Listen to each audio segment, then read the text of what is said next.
Hello everyone, Denise from Connectarium to talk to you about this last week of the year, the week of December 28th, and have a few reflections about the week of a year that is a year to remember.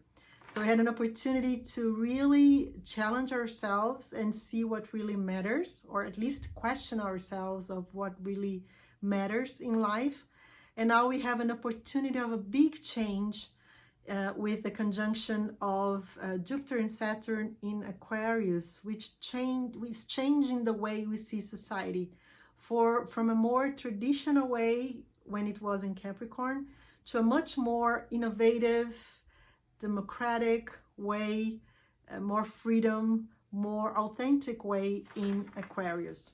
But talking about this week, we are under a new moon, the lunation phase still. We're still in the cycle of the new moon, which happened December 14th with an eclipse, by the way, which is a more intense period of the year. We have eclipses every 6 months or so. This one was in Sagittarius, a sign to inspire us to think about optimism, faith, about widening our perspective, seeing bigger, seeing with more enthusiasm, expand ourselves.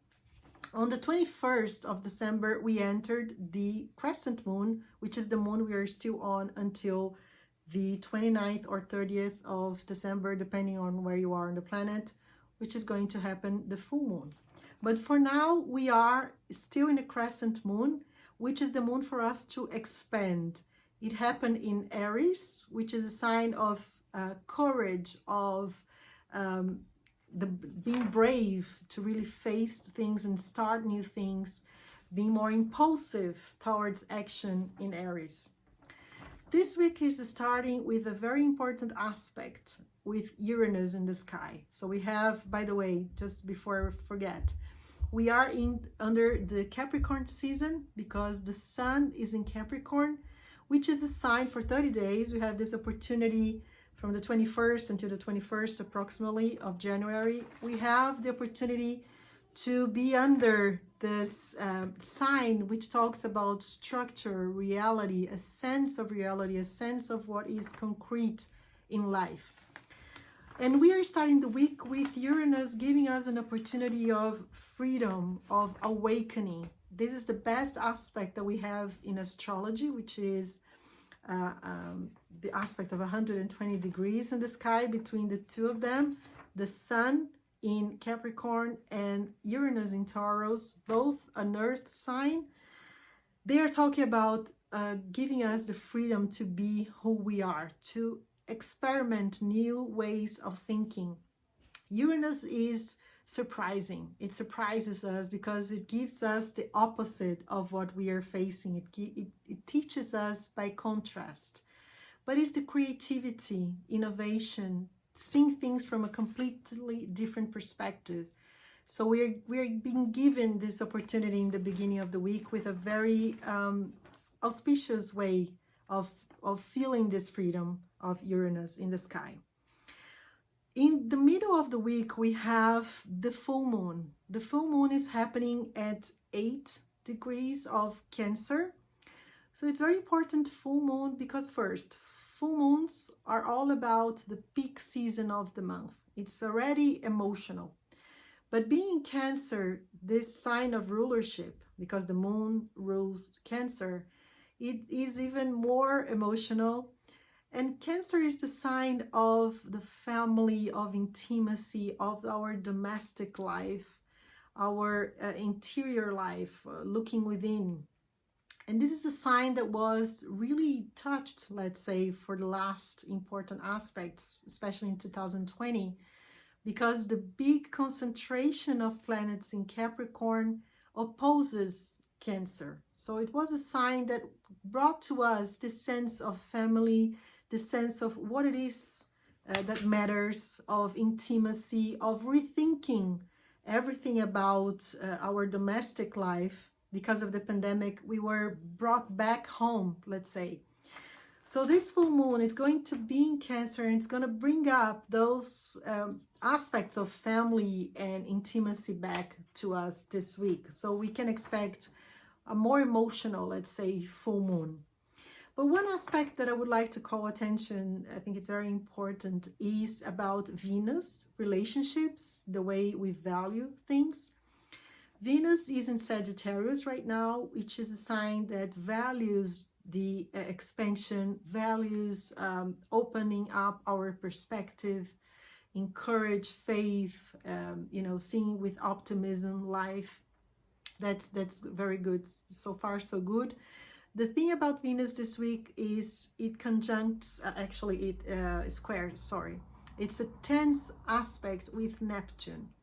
Neptune is all about being foggy, which brings us illusion. We don't see things as they really are. So special care in the relationships, people that seem very perfect, and in the end we are only wearing, the pink glasses that we're not seeing things as they are. So a big sense of a big chance that we put some we make it ideal. We see things in a perfect way. So care with illusions and disillusions, care about the perfect seductions. What else? Care about your value. Don't let anyone or anything devalue yourself, because it's too foggy, right? We are too open for being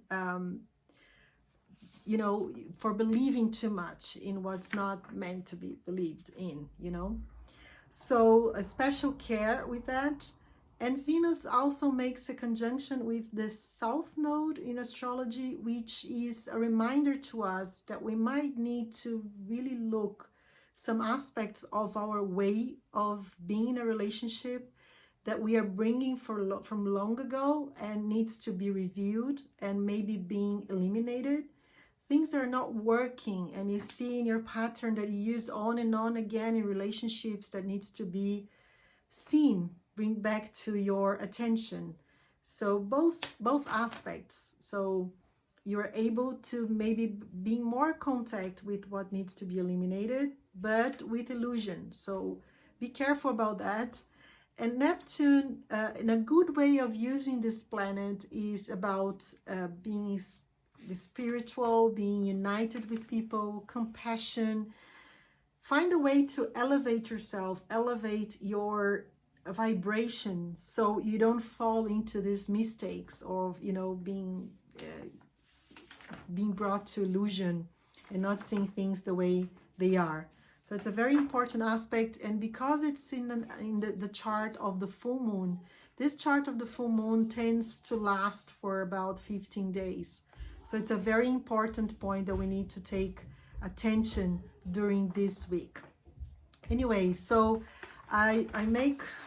this is the reflection for this week. I wish you a great last week of the month, the year, and you enter 2021 with your best energies, especially because we are entering this Aquarian stage in the sky. So we had the conjunction of Jupiter and Saturn in Aquarius the 21st of December, and it's going to change the way we see society. So I'm planning to translate to English a very detailed video I did on this conjunction that explains how we are leaving a more traditional and vertical way of thinking in Capricorn and entering a much more collaborative, much more people-oriented, democratic, freedom way of seeing the world in Aquarius. So that's a very important point for next year. Although 2021 will be a year where this new way of thinking will find resistance with the old way of thinking. So we need to adjust our minds to these new possibilities that 2020 brought to us and make the best use of it in a very collective way. So in Aquarius, we're going to be much more into the collectiveness than to the individual. So if you're a leader, bear that in mind, that you need to listen to the voices of the group which is going to speak loud next year on. So this conjunction of Jupiter and Saturn sets the tone for a 20-year period. It's going to be much more about collaboration than the traditional way. So we're going to talk more about this. I would like to wish you a great end of the year, and that you have a special week this week as well. Okay, take care. Bye-bye. See you around.